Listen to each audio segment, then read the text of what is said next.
गीतों के द्वारा हमें ये परमेश्वर याद दिलाता है कि परमेश्वर केवल आज नहीं परंतु पीढ़ी से लेकर फ्रॉम जनरेशन टू जनरेशन, पीढ़ी से लेकर पीढ़ी से तक इस फेथफुल, वो विश्वास योग्य है, इस बात को वो दर्शाता है। यीशु माझा मेरे पास आमी त्याचे मेरे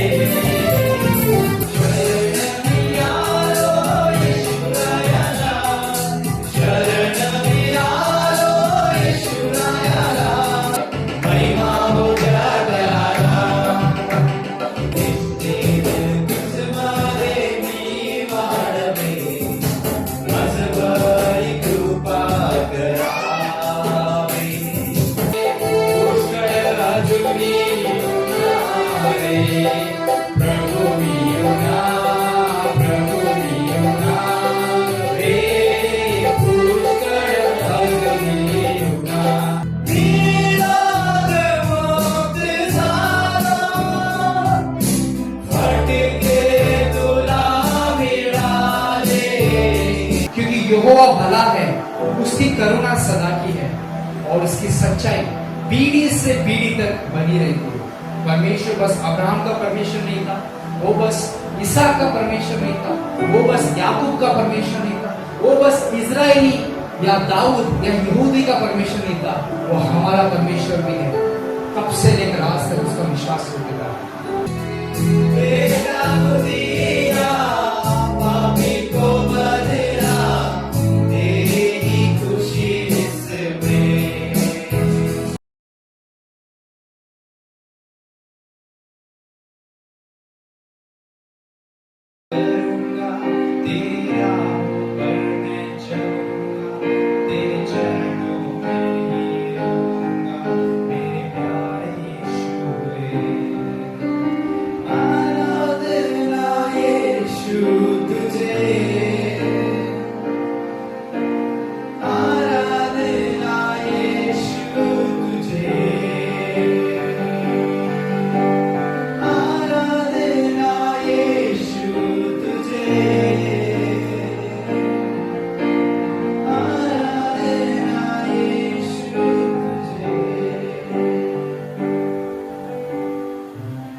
प्रभु जी आपके चरणों में संदीप अनुरोध कराते हैं।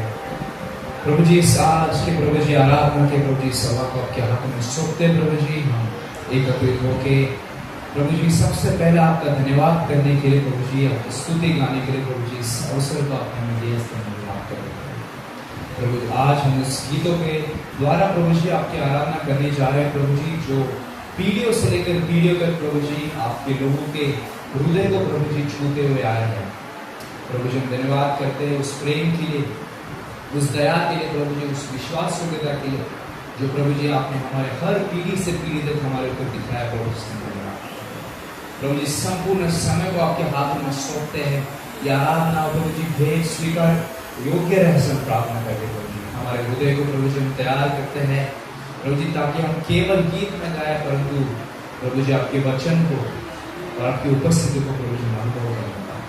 पवित्र आत्मा परमेश्वर हमारी अगुवाई को कीजिए, हर गीत के द्वारा प्रभु जी हमारे जीवन को बदलिए और प्रभु जी आपके करीब होने डाले प्रभु जी। इस संपूर्ण समय आपके हाथों में सौंपते प्रभु जी, प्रभु यीशु मसीह के नाम से इस प्रार्थना को मांगते हैं, आमीन।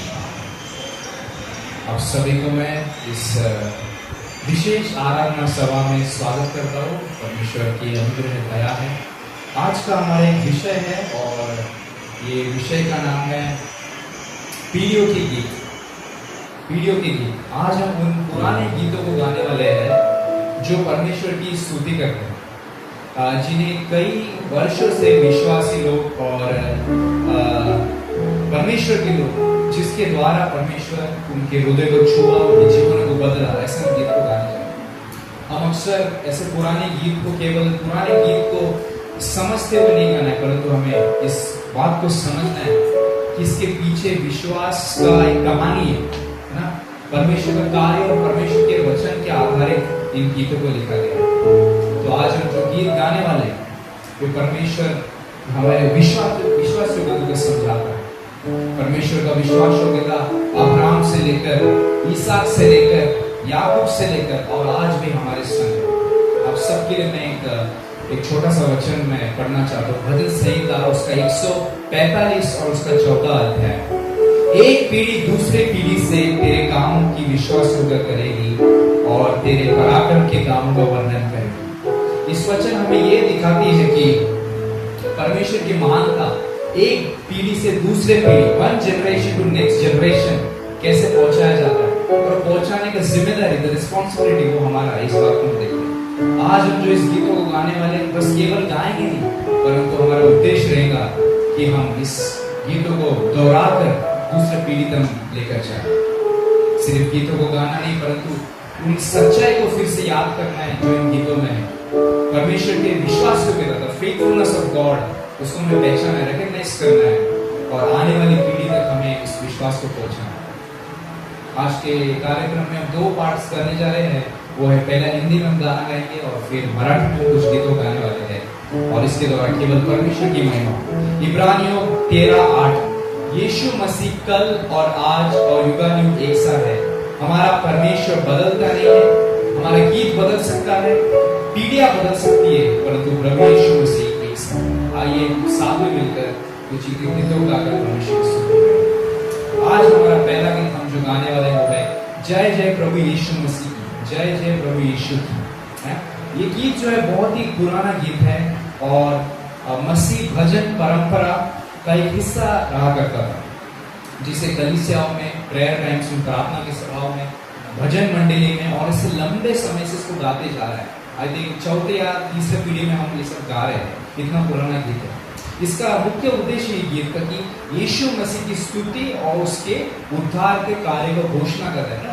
ये बस सॉन्ग है, हम डिक्लेयर कर रहे हैं कि परमेश्वर का उद्धार का कार्य है। इसका आधार वचन है लूका 2:10-11। मत डरो क्योंकि देखो मैं तुम्हें बड़े आनंद का सुसमाचार सुनाता हूँ। आज दाऊद के नगर में तुम्हारे लिए उद्धारकर्ता जन्मा है। A savior is born, जो मसीह प्रभु। यीशु का आगमन संसार के लिए उद्धार और आनंद का समाचार। दूसरा एक वचन है फिलिपियों 2:9-11। इस कारण परमेश्वर ने उसको अति महान भी किया और उसको वह नाम दिया जो सब नामों से श्रेष्ठ है। ये गीत परमेश्वर की महिमा को प्रकट करता है। ये गीत हमें याद दिलाता है कि यीशु हमारा उद्धार करता है। उसने, उसके नाम में सामर्थ है। हमारा जीवन उसकी स्तुति के लिए होना चाहिए। जय जय प्रभु यीशु की केवल एक नारा नहीं, बल्कि यह विश्वास की घोषणा है कि यीशु ही हमारा सच्चा राजा प्रभु। हम इस गीत की ओर बढ़ेंगे। जब हम इस गीत को गाएंगे, यीशु के बारे में सोचेंगे कि हमें उसे धन्यवाद करना है, उसे स्तुति करना है। वो हमारे लिए संसार में आया, उसने अपनी जान को दी, उसने अपने जान को देकर हमें पाप से छुड़ाया। इसलिए आज हम हमारे हृदय से, विद आवर ओपन हार्ट्स, हम उसकी घोषणा करेंगे जय जय प्रभु यीशु की। आइए स्तुति और महिमा करेंगे उसकी।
दूसरा जो हम आज गीत गाने जा रहे हैं, बहुत ही एक प्रसिद्ध गीत है जो मलयालम भाषा में है, तेलुगु में है, तमिल में है, काफी सारे भाषाओं में।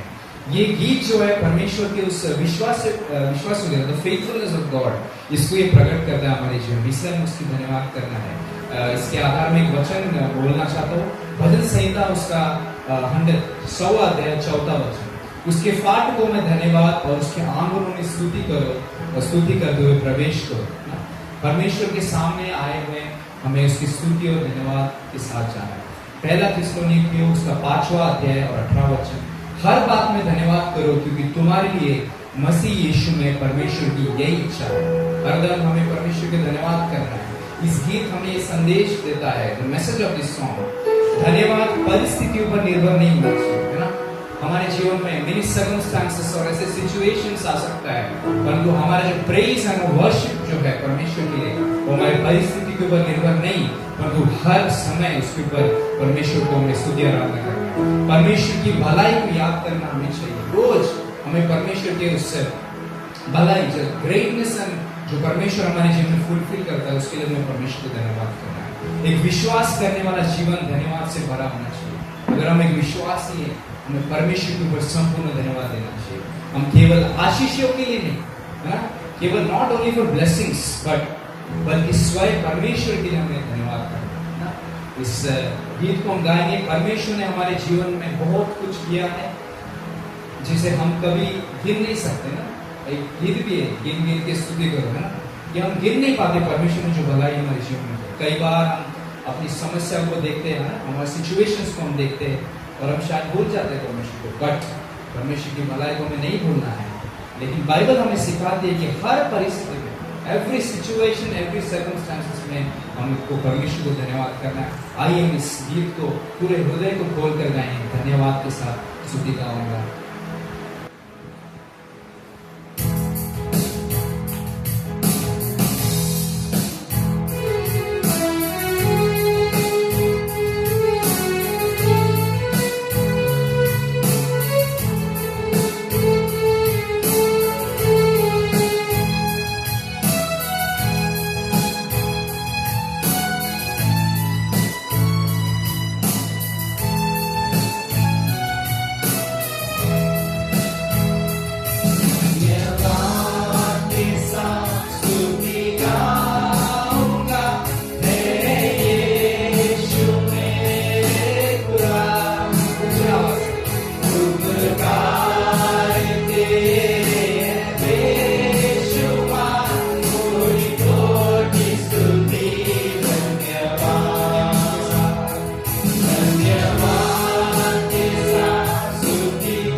यीशुआ तेरा धन्यवाद, यीशुआ। Thank you, Jesus. Hallelujah. आज हम और एक गीत गाने जा रहे हैं, वो यीशु मसीह तेरे जैसा कोई नहीं। इसका लेखक है और संगीतकार है कैमरन मेंडिस। काफी लोग इस व्यक्ति को जानते हैं। काफी सारे परमेश्वर के गीत को उन्होंने लिखा है ना। ये गीत मसीह आराधना के सबसे प्रसिद्ध, बहुत ही फेमस ऐसा सॉन्ग है जो सिर्फ हिंदी में नहीं परंतु काफी भाषा में ट्रांसलेट हुआ है, क्योंकि वो परमेश्वर की उस उपस्थिति को जो कैरी करता है ना। कैमरन मेंडिस इस गीत को जब लिख रहे थे, बस एक गीत करके नहीं परंतु उन्होंने यीशु की महानता ना, how great is our God, उस बात को सोचकर लिखा। परमेश्वर की महिमा को सोचते हुए उन्होंने इस गीत को लिखा है। उसके प्रेम को बहुत ही सिंपल सरल शब्द में उसको प्रस्तुत करने की उन्होंने प्रयास किया। और ये गीत जो है काफी सारे कलीसियाओं में, आराधना सभाओं में आपने इस गीत को सुना होगा। और यीशु के समान कोई नहीं है करके इस बात को दर्शाता है। कुछ आधार वचन में कहना चाहता हूँ, फिलिपी उसका 2 अध्याय 10 से 11 कि यीशु के नाम पर हर एक घुटना टिकेगा ना, एवरी नी शैल बाउ बिफोर जीसस, और हर एक जीभ अंगीकार, every tongue shall confess that Jesus alone is God, right. हर एक जीभ अंगीकार करेगा कि यीशु मसीह प्रभु। कोलोसियों उसका 1 अध्याय 15 से 16 में देखते हैं कि वह अदृश्य परमेश्वर का प्रतिरूप और सारी सृष्टि में पहलौठा।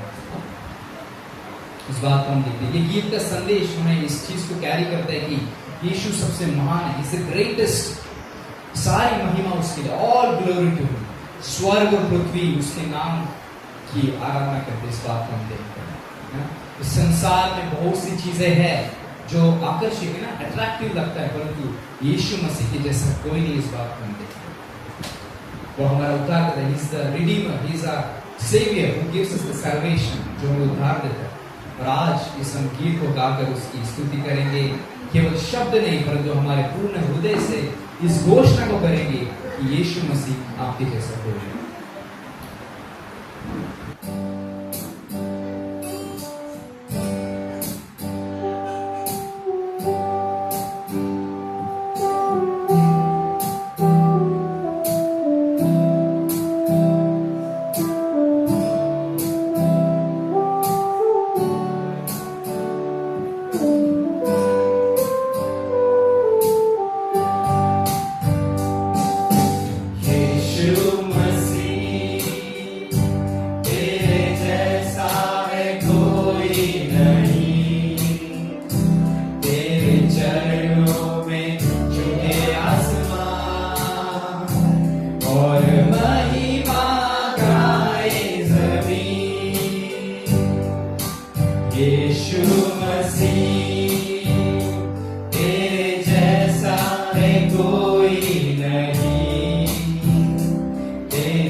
ये परमेश्वर की और हमें दर्शाता है। यूहन्ना उसका 4 अध्याय 23 से 24 हम देखते हैं कि सच्चे आराधक पिता की आराधना आत्मा और सच्चाई से करते हैं। इस बात को यीशु मसीह जो सामने स्त्री को कह रहे हैं ना, परमेश्वर केवल बाहरी रूप से नहीं परंतु सच्चे ना ट्रू हार्ट से वर्शिप को चाहता है। भजन संहिता उसके 95:6 में लिखा है कि आओ हम दंडवत करें और झुके अपने कर्ता यहोवा के सम्मुख घुटने टेके। ये गीत का संदेश इतना एक बहुत ही सामर्थ्यशाली रूप से हमें दिखाता है कि परमेश्वर आराधना की योग्य है। Only God is worthy of praise and worship. आराधना केवल गीत नहीं, जीवन की अवस्था है। Worship is not just songs, it is the status of our life. हमारा जो लाइफ है वो रिफ्लेक्ट करना चाहिए कि हम जो गीत गा रहे हैं, हमें पवित्र और प्रेमी परमेश्वर के सामने नम्र होकर आना चाहिए। विथ हम्बलनेस एंड ग्रेटिट्यूड हमें परमेश्वर के सामने आना है। जब हम इस गीत को गाएंगे, जब हम कहेंगे कि परमेश्वर हमारे सामने आते हैं, तो फर्स्ट हमारा जो रिस्पॉन्स है वो हमें समझना है कि वो हमारा क्रिएटर है, हम उसकी क्रिएशन है, वो सृष्टि करता है, वो उद्धार करता है, इज अ सेवियर और हमारा प्रेमी पिता है, इज अ लविंग फादर। अपने हृदय को शांत करते हुए हम इस समय सच्चे हृदय से इस गीत को बहुत आनंद के साथ गाएंगे। आराधना और आराधना, खुदावंद यीशु की आराधना।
देखेगा सारा जहां, मेरे आत्मा के पार जाएंगे, मेरा यीशु रहता वहां, मेरे आत्मा के पार जाएंगे, मेरा यीशु रहता वहां, उसका कोई भी वादा न होगा अधूरा, हर एक वादा उसका होता है पूरा, उसका कोई भी वादा, उसका कोई भी वादा न होगा अधूरा, हर एक वादा उसका होता है पूरा, उसका कोई भी वादा, उसके आने का वादा भी होगा पूरा, देखेगा सारा जहां, उसके आने का वादा भी होगा पूरा, देखेगा सारा जहां, हम मिलेंगे बादलों पर, हम मिलेंगे बादलों पर, देखेगा सारा जहां, देखेगा सारा जहां, मेरे आत्मा के पार जाएंगे, मेरा यीशु रहता वहां, मेरे आत्मा के पार जाएंगे, मेरा यीशु रहता वहां,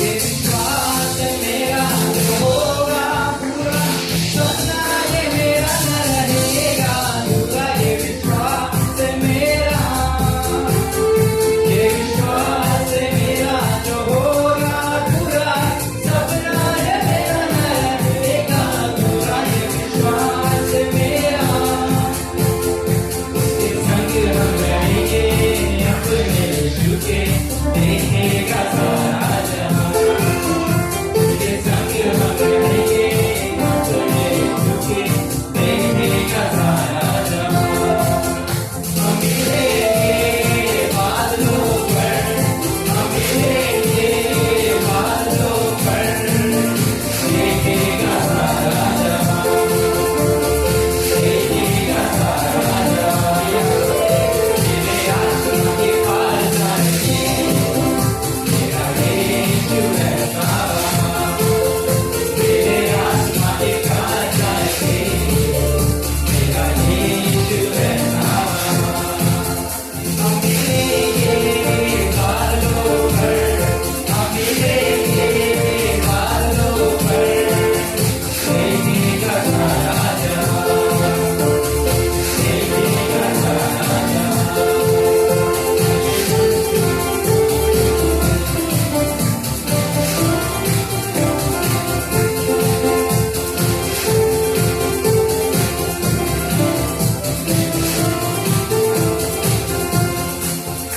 आमेन, हालेलुया।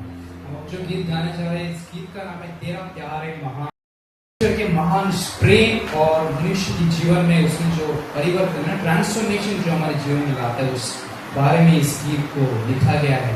अब सभी को इस वचन पता है, यूहन्ना 3:16 ना सबसे सबका फेवरेट और सिंपल वर्स, जॉन 3:16, क्योंकि परमेश्वर ने जगत से ऐसा प्रेम रखा कि उसने अपना एकलौता पुत्र दे दिया, जो कोई उस पर विश्वास करे नाश न हो परंतु अनंत जीवन पाए। परमेश्वर का सबसे बड़ा प्रेम यीशु मसीह के बलिदान में दिखाई देता है। जब परमेश्वर ने कहा कि मैं मनुष्य से प्रेम करता हूँ, सिर्फ उसने कहा नहीं परंतु उसको as a verb, as a action में उन्होंने दिखाया, अपने पुत्र को बलिदान देकर। इफिसियों 2:4-5 में लिखा, परंतु परमेश्वर जो दया का धनी है, उसने अपने बड़े प्रेम के कारण हमें मसीह के साथ चलाया। इस बात में गीत हमें सिखाती है कि परमेश्वर का प्रेम हमारी योग्यता पे आधारित नहीं है। अगर हम याद करेंगे हमारे जीवनों को कि क्या हम योग्य है परमेश्वर के प्रेम को, नहीं। We are not worthy of this love. Still ना परमेश्वर का प्रेम इतना महान है। यीशु ने हमें बचाने के लिए अपना जीवन दिया, है ना। बस परमेश्वर पिता ने कहा नहीं कि मैं तुमसे प्रेम करता हूँ, उसने पुत्र को दे दिया, है ना। इट वाज एन एक्शन, उसने जीवन को बलिदान कर दिया।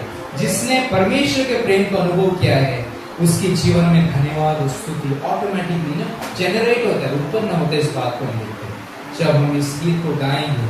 हम परमेश्वर से इसलिए प्रेम नहीं करते क्योंकि हमने पहले उससे प्रेम किया है, बल्कि इसलिए क्योंकि उसने पहले हमसे ही लव्ड अस फर्स्ट, है ना। हमारा जीवन, हमारा उद्धार और हमारी आशा उसके महान प्रेम का परिणाम है। आइए हम इस गीत के द्वारा उसके प्रेम को याद करेंगे और उसकी स्तुति करेंगे। तेरा प्यार है, तेरा प्यार।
आज हमारा जो आखिरी हिंदी गीत हम गाने जा रहे हैं वो है तू प्यार का सागर सागर दया का तू है। इस गीत को लिखा गया है परमेश्वर की प्रेम और उस दया के बारे में ना। इफिसियों उसकी 3रा अध्याय 17 से 19 में हम देखते हैं कि तुम प्रेम में जड़ पकड़कर और नींव डालकर मसीह के प्रेम की चौड़ाई लंबाई को समझ सको।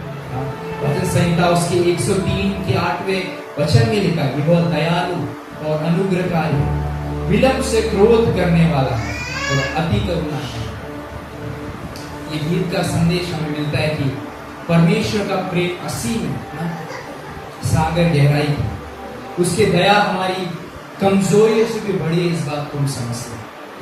हमें अपने जीवन को उस प्रेम के लिए समर्पण करना है।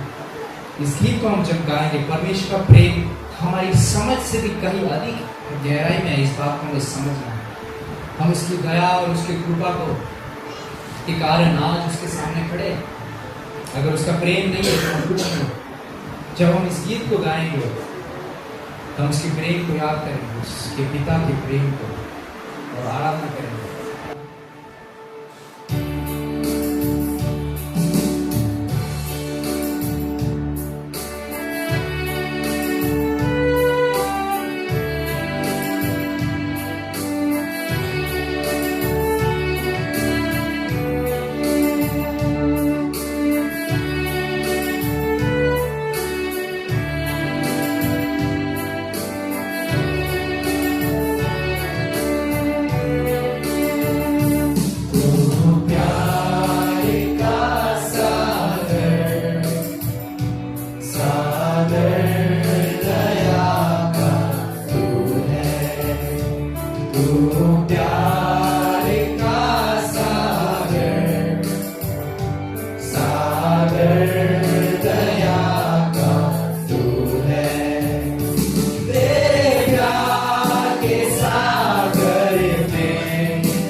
परमेश्वर को स्तुति करेंगे। उसने हमें इस 6 गाने के द्वारा, लगभग 10 से 12 गानों के द्वारा, हिंदी गाने के द्वारा, अब हम इस आराधना की दूसरे भाग में जाएंगे, वो है मराठी गीत की तरफ। और ये संपूर्ण चीज मराठी में होने जा रहा है। तर आपला पहिला जो गाणं असणार आहे, येशू माझा मेंढपाळ। हे गीत जुन्या मराठी ख्रिस्ती भक्ती गीत परंपरेतील एक सुंदर गीत आहे। या गीतामध्ये पवित्र शास्त्रामध्ये देव आपला मेंढपाळ आहे म्हणून त्याची प्रतिमा आपल्याला आहे। येशू मसीह जेव्हा येशू ख्रिस्त आपला मार्गदर्शक आहे आणि आपला जो मेंढपाळ आहे। स्तोत्र संहिता 23 अध्याय त्याचा पहिला वचन सांगते की परमेश्वर माझा मेंढपाळ आहे, मला काही उणे पडणार नाही। दाविदाने देवाला मेंढपाळ म्हणून ओळखले, जो आपल्या लोकांची काळजी घेतो। खरंच देव दाविदासोबत पण होता, तो आज पण आपल्या सोबत आहे, तो आपला मेंढपाळ आहे। योहान त्याचा 10 अध्याय 11 वचन मध्ये आपण पाहतो की मी उत्तम मेंढपाळ आहे। उत्तम मेंढपाळ मेंढरांसाठी आपलं जीव देतो। खरंच येशू ख्रिस्त आपल्यासाठी, आपल्या सर्वांसाठी 2000 वर्षापूर्वी आपलं जीवन देऊन तो महाबली म्हणून आपल्यासाठी अनंतकाळचं जीवन आपल्याला दिलं। या गीताद्वारे आपण हे शिकतो की येशू आपल्या जीवनाचा मेंढपाळ आहे। तो आपली काळजी घेतो, तो आपल्याला योग्य मार्गावर चालवतो, तो आपलं मार्गदर्शन आहे। कठीण परिस्थितीत तो आपल्याला सोडत नाही। जसे मेंढरावर मेंढपाळावर अवलंबून असतात, तसे आपण प्रभू येशूवर अवलंबून राहावे, हे आपल्या काळात आपण शिकतो। पवित्र शास्त्रामध्ये आपण हे शिकतो की परमेश्वराने स्वतःला मेंढपाळ म्हणून प्रगट केले आहे। मेंढपाळ आपल्या मेंढरांची काळजी घेतो, त्याचे रक्षण करतो आणि त्यांना योग्य मार्ग दाखवतो। आज आपण जेव्हा येशू माझा मेंढपाळ हे गीत गाणार आहोत, तेव्हा आपण आठवण करूया की आपल्या जीवनाचा खरा मेंढपाळ प्रभू येशू आहे. हे गीत करूया. येशू माझा मेंढपाळ.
जुनं मराठी ख्रिस्त भक्ती गीत आहे. हे गीतामध्ये आपण बघतो येशू ख्रिस्ताच्या महानता आणि सामर्थ्य व्यक्त केलेलं आहे. बायबलमधील आधार वचन आहे प्रेषिताची कृती 4 अध्याय आणि त्याचं 12 वचन. दुसऱ्या कोणाकडूनही कारण नाही, कारण स्वतः खाली मनुष्यामध्ये दुसरे कोणतेही नाव दिलेले नाही की ज्याद्वारे आपल्याला तारण होईल, केवळ येशू नसल्याने. दुसरा आहे फिलिपिकरस 2 अध्याय त्याचा 9 ते 11 वचन. देवाने त्याने अत्यंत उंच केले आहे आणि त्याला असे नाव दिले जे सर्व नावापेक्षा श्रेष्ठ आहे, तो आपला प्रभू आणि परमेश्वर येशू ख्रिस्त आहे. या गीताचा संदेश असा आहे की येशूचे नाव पवित्र आहे आणि सामर्थ्यशाली आहे. तारण आणि आशा फक्त येशूमध्ये आपल्याला भेटते. येशूचे नाव स्तुती आणि गौरवासाठी योग्य आहे. विश्वास नाऱ्यासाठी येशूचे नाव केवळ एक नाव नाही तर जीवनाची एक आशा आणि आधार आहे. या गीत जेव्हा आपण गाणार आपल्याला जीवनात अनेक नावे महत्वाची असतात, पण येशूचे नाव सर्व नावापेक्षा श्रेष्ठ आहे हे आपण समजून घेऊ. नावामध्ये तारण आहे, येशूच्या नावामध्ये तारण आहे, येशूच्या नावामध्ये आशा आहे, येशूच्या नावामध्ये सामर्थ्य आहे. आज आपण जेव्हा येशू येशू येशू नाव गोडफा हे गीत आपण गाताना आपल्याला आपल्या हृदयातून प्रभूच्या नावाची आपण स्तुती करू. येशू येशू येशू नाव गोडफा.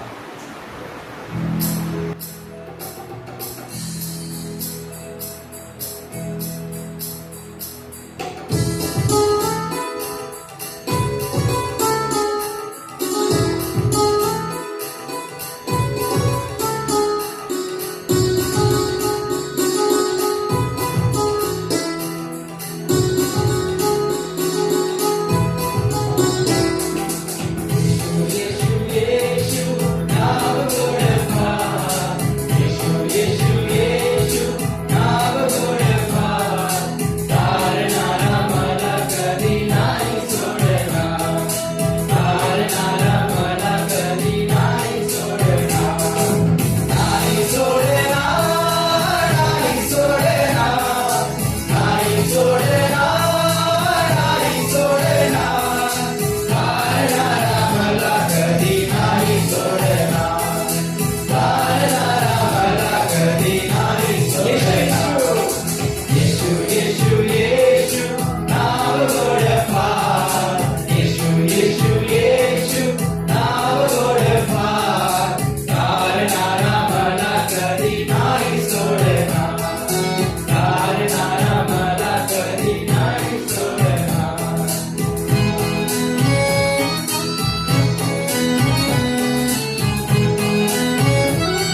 येशूला.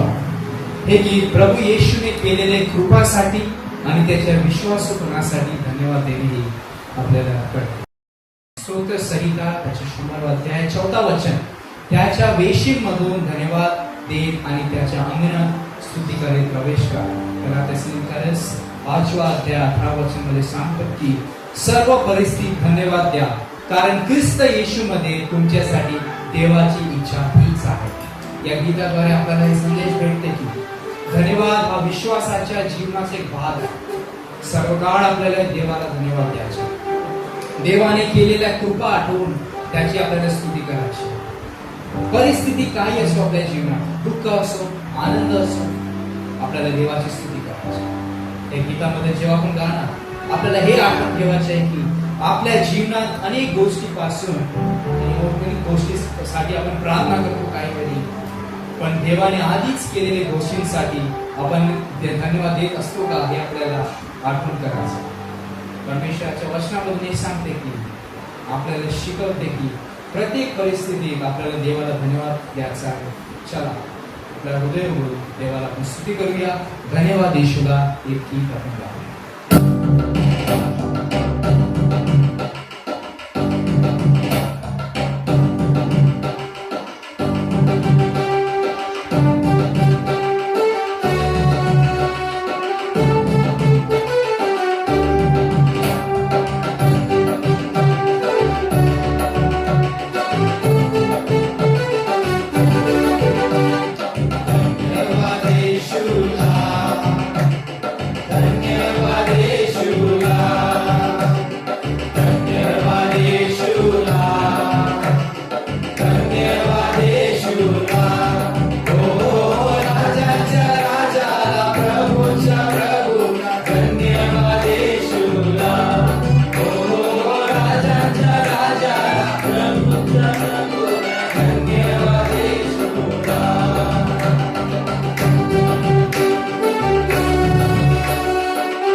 चौथा गीत आहे, नित्यदिन तुझ्यामध्ये मी वाढावे.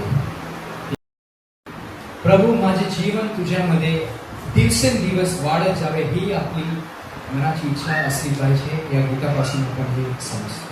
हे ख्रिस्ती गीत आहे, शिष्यत्वाच्या महत्वाच्या विषयावर आधारित.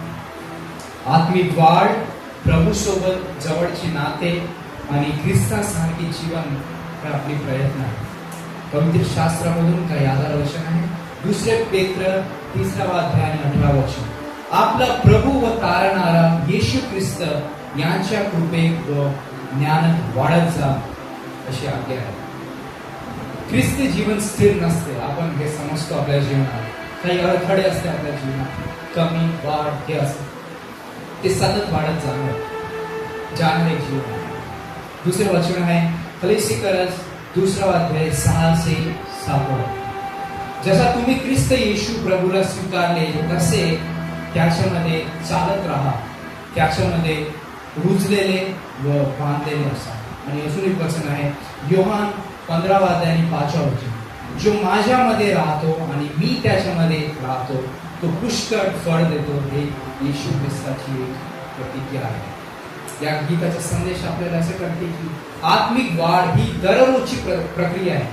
काही विश्वासामध्ये राहणारे ख्रिस्ती लोक एक दिवस बायबल वाचतात, प्रार्थना करतात, दुसऱ्या दिवशी नाही करतात आणि त्याच आत्मिक रीतीमध्ये ते खाली पडून जातात. तेच आपल्याला हे गीत शिकवते की आत्मिक वाढ हे दररोज डेली जॉब ग्रोइंग गॉड. प्रभूच्या जवळ राहिल्याने जीवन बदलतो. जेवढा आपण येशू ख्रिस्ताच्या जवळ असतो तेवढा त्या जीवनात परिवर्तन असते. आपल्याला येशू सारखे बनण्याची इच्छा असावी. देवाच्या कृपामुळेच खरी वाढ. जर देवाची कृपा आपल्या जीवनात नाही तर आपल्या जीवनात वाढ नसते. हे फक्त आशीर्वाद मागणारे गीत नाही तर परिवर्तनासाठी केलेली एक प्रार्थना आहे. जेव्हा आपण गीत म्हणणार आपण हे आठवण ठेवू की ख्रिस्ती जीवन म्हणजे केवळ प्रभूला स्वीकारणे नाही. आपण ज्या दिवशी आपण त्या उद्धाराची मुक्ती पाहू, तारणाराचा दिवस आपला असते, आपण येशू ख्रिस्ताला स्वीकारलं. फक्त एक दिवस नाही परंतु त्याच्यामध्ये दिवसांदिवस वाढत जाणे ही आपलं कार्य आहे. परमेश्वरच्या वचनाचं सांगते की आपल्याला सांगते की आपण प्रभूच्या कृपेत आणि ज्ञानात वाढलो पाहिजे. आज आपण नित्यदिन तुझ्यामध्ये मी वाढावे हे जेव्हा आपण गीत गाणार आहोत आपण प्रार्थना करूया की आपले जीवन प्रभू ख्रिस्तामध्ये वाढण्यासाठी अधिक खोलवर जाण्यासाठी परमेश्वर आपल्याला कृपा करावी. आपण गाऊया नित्यदिन तुझ्यामध्ये मी वाढावे.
अजूनही उन्हा प्रभूनी, पुष्कळ अजूनही उन्हा. या गाण्याचे लेखक आहे नारायण वामन टिळक. आपण काही लोक यांना ओळखतो. नारायण वामन टिळक हे मराठी ख्रिस्ती साहित्य आणि भक्ती गीत परंपरेतील एक महान कवी होते आणि त्यांनी मराठीतील परिचित काव्यरचना जसे की अभंग, भक्तिगीत आणि काव्यशैली याचा निर्माण केला. यांचा उपयोग करून ख्रिस्ती विश्वासातील सत्य लोकांपर्यंत पोहोचली पाहिजे हे त्यांचा उद्देश होता. त्यांनी गीत लिहिलेले आहे पुष्कळ अजूनही उन्हा, पुष्कळ अजूनही उन्हा प्रभूनी. हे गीत नम्रता, आत्मिक गरज आणि देवाच्या कृपेवर अवलंबित्व व्यक्त करणारे अशी गीत आहे. काही पवित्र शास्त्रामधील आधार वचन आहे. रोमकारास 3रा अध्याय 23 वचन. सर्वांनी पाप केले आहे आणि त्या ते देवाच्या गौरवाला उणे पडले आहे. मनुष्याला देवाची कृपेची गरज आहे. या गाण्याद्वारे आपल्याला पडतो. फिलिपी खरंच त्याच्या पहिल्या अध्याय 6वा वचन. ज्याने तुमच्यामध्ये चांगले काम सुरू केले तो ते येशू ख्रिस्ताच्या दिवसापर्यंत पूर्ण करेल. देव आपल्या जीवनात सतत कार्य करत असतो आणि चांगले कार्य करत आहे. स्वतः संहिता 51 अध्याय 10 वचन मध्ये सांगतो की हे देवा माझ्यामध्ये शुद्ध हृदय निर्माण कर. हे स्वतः संहिता भजनकार म्हणतात. त्या गीताचा संदेश आहे की देवासमोर नम्र राहणे आपल्याला खूपच आवश्यक आहे. आत्मिक जीवनात अजून वाढीची गरज आहे हे आपण ओळखले पाहिजे ना. पुष्कळ अजूनही त्याचा अर्थ हेच आहे. स्वतःच्या सामर्थ्यावर नव्हे तर देवाच्या कृपेवर अवलंबून राहणे आपल्याला करायचं आहे. हे एक निराशाचे गीत नाही परंतु देवाकडे परिवर्तनासाठी केलेले नम्र प्रार्थना आहे.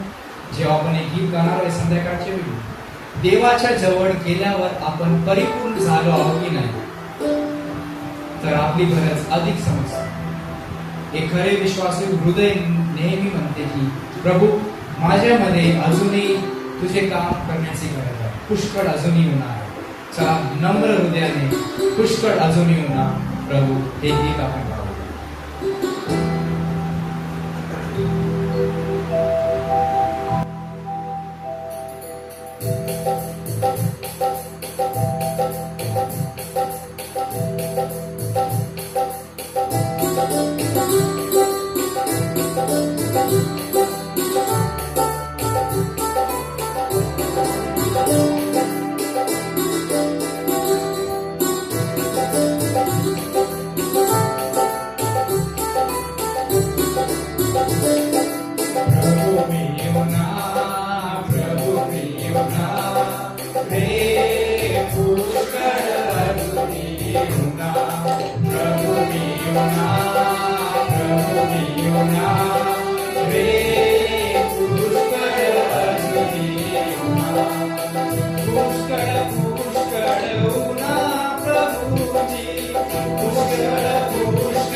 Prabhu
अगापतित पावनारे प्रभु मियुना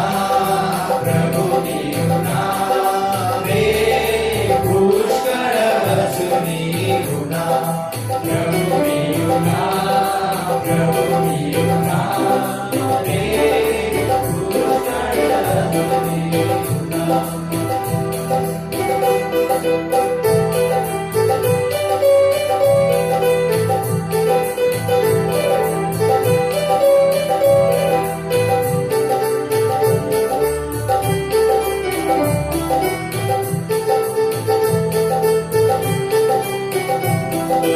असे करावे तसे करावे असे करावे तसे करावे पाया मंगल गणारे पाया मंगल गणारे प्रभु मियुना रे पुष्कळ असुनी गुणा प्रभु मियुना रे पुष्कळ असुनी गुणा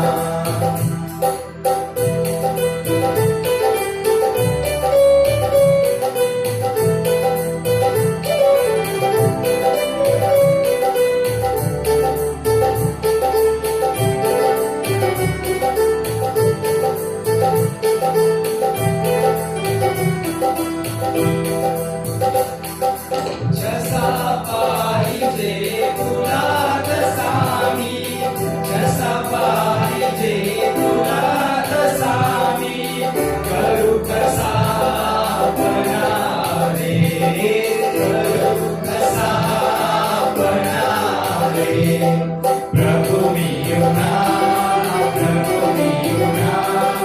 रे पुष्कळ असुनी गुणा प्रभु मियुना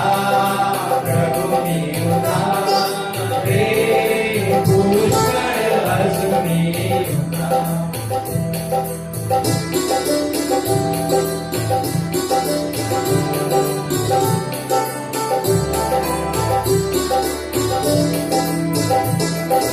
क्रिस्ता क्रिस्ता गे गे अवगा क्रिस्ता क्रिस्ता गे गे अवगा माझा मीपणा रे माझा मीपणा रे प्रभु मियुना रे पुष्कळ असुनी गुणा प्रभु मियुना रे पुष्कळ असुनी गुणा पुष्कळ पुष्कळ गुणा प्रभुजी पुष्कळ पुष्कळ गुणा प्रभुजी पुष्कळ असुनी गुणा पुष्कळ असुनी गुणा रे प्रभु मियुना रे पुष्कळ असुनी गुणा प्रभु मियुना रे पुष्कळ असुनी गुणा आमेन. मुलांनो, हे एक जुने मराठी ख्रिस्ती आणि भक्ती गीत आहे.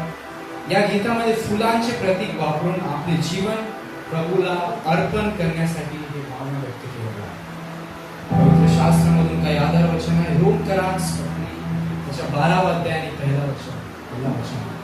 आपले शरीर जिवंत पवित्र व देवाला संतोषकारक अर्पण म्हणून सादर करा. हीच तुमची आध्यात्मिक सेवा आहे. कलेसिकास 3रा अध्याय त्याचं 17 वचन. जे काही तुम्ही शब्दाने किंवा कृतीने करता ते सर्व प्रभू येशूच्या नावाने करा. या गीत आपल्याला हे संदेश सांगते की आपले संपूर्ण जीवन आपल्याला प्रभूला अर्पण करावे. खरी उपासना केवळ गाण्यात नाही तर जीवनाच्या समर्पणात आहे. देवाला आपल्या हृदयाची आणि जीवनाची इच्छा आहे. हे गीत जेव्हा आपण गाणार आहोत, आपण समर्पण करूया आपले जीवन. या संपूर्ण वेळी देव आपल्या सोबत होते. देवाने आपल्याला जीवन दिले, वेळ आणि क्षमता दिल्या. खरी उपासना म्हणजे फक्त आपल्याला ओठांनी स्तुती करणे नाही, तर आपले संपूर्ण जीवन प्रभूला अर्पण करणे. आज आपण जेव्हा मी विचिरे फुलांना हे गीत गाताना आपले जीवन संपूर्ण रीतीने प्रभूच्या चरणी आपण अर्पण करणार. मी विचिरे फुलांना आपले दिसतात.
पीढ़ियों से पीढ़ी तक परमेश्वर की विश्वास योग्यता को हम देखते हैं। प्रिय मेरे भाई और बहन, आज हमने अलग अलग भाषा में, हिंदी और मराठी, दो भाषाओं में हमने परमेश्वर की स्तुति और आराधना की।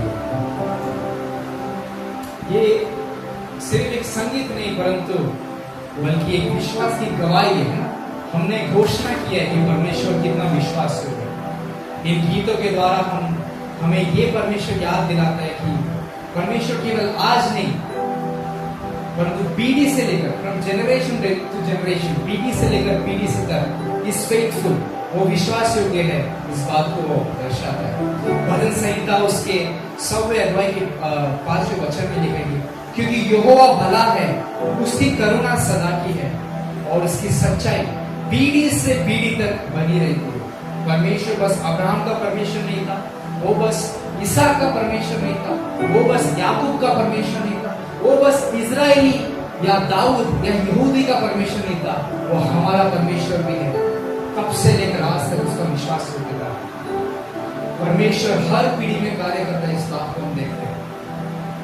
मनुष्य बदलते हैं, समय बदलता है, परिस्थितियां बदलती है, लेकिन परमेश्वर नहीं बदलता है।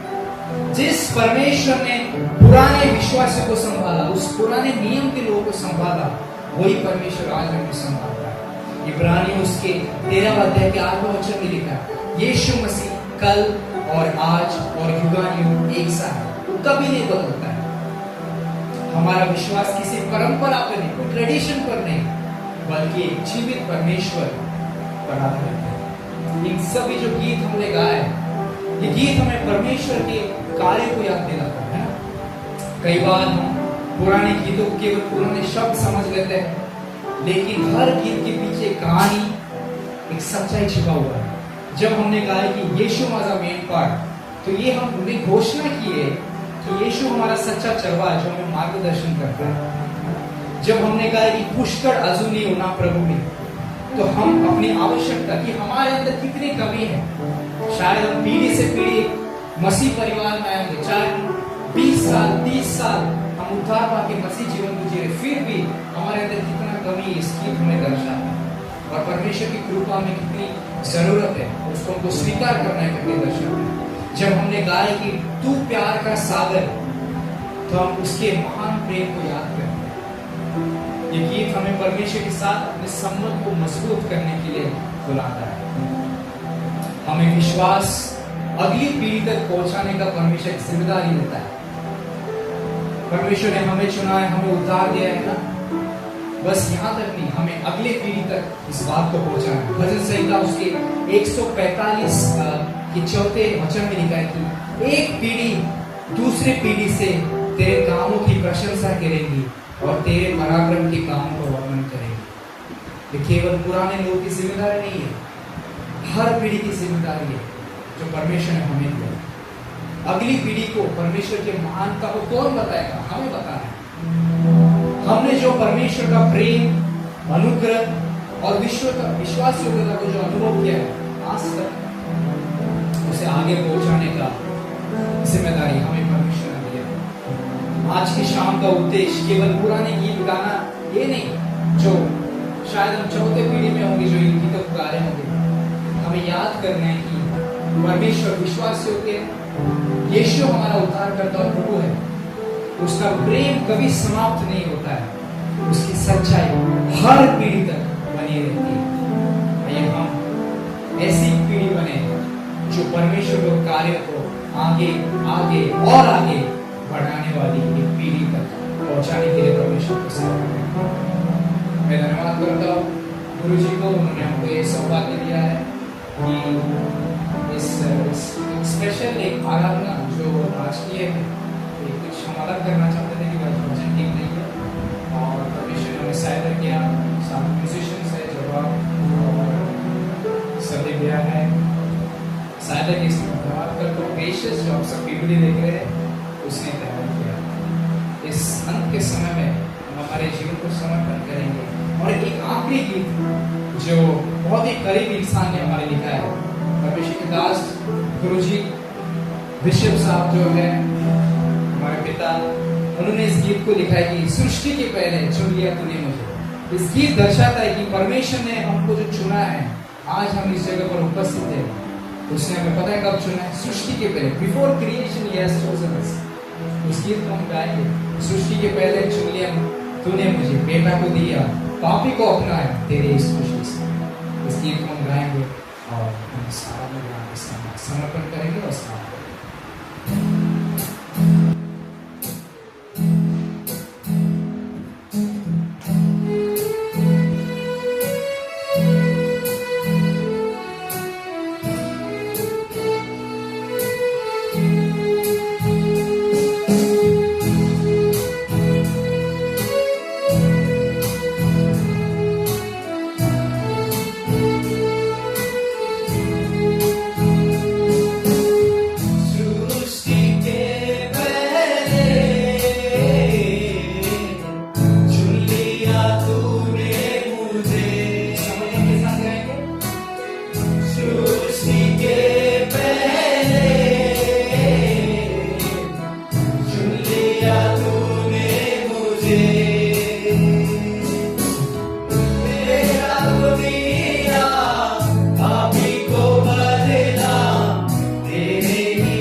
विशेष कर जो जिम्मेदारी परमेश्वर ने हमारे पीढ़ी को दिया है कि आगे वाली पीढ़ी को परमेश्वर की प्रेम, उसके अनुग्रह, उसकी महानता, उस उद्धार के सुसमाचार को पहुंचाना है। इस जिम्मेदारी जो परमेश्वर ने हमें दिया है, बस हमारे पीढ़ी तक नहीं बल्कि आगे की पीढ़ी तक हमें परमेश्वर ने उस जिम्मेदारी को दिया, हम हर एक को दिया है। उस जिम्मेदारी को पूरा करने के लिए परमेश्वर हमको उस अनुग्रह को दे, बल को दे, बुद्धि ज्ञान को दे। और विशेष कर आज ग्रेशियस का जन्मदिन है, उसके लिए प्रार्थना करेंगे, परमेश्वर उसको आशीष करे और उसको अपने नाम के लिए उपयोग करे। प्रार्थना करेंगे। आकाश और पृथ्वी के स्वामी, हम आपका धन्यवाद करते हैं प्रभु, इस सुंदर से संध्या के लिए। प्यारे प्रभु परमेश्वर पिता, आपके अनुग्रह के सिंहासन के सम्मुख आने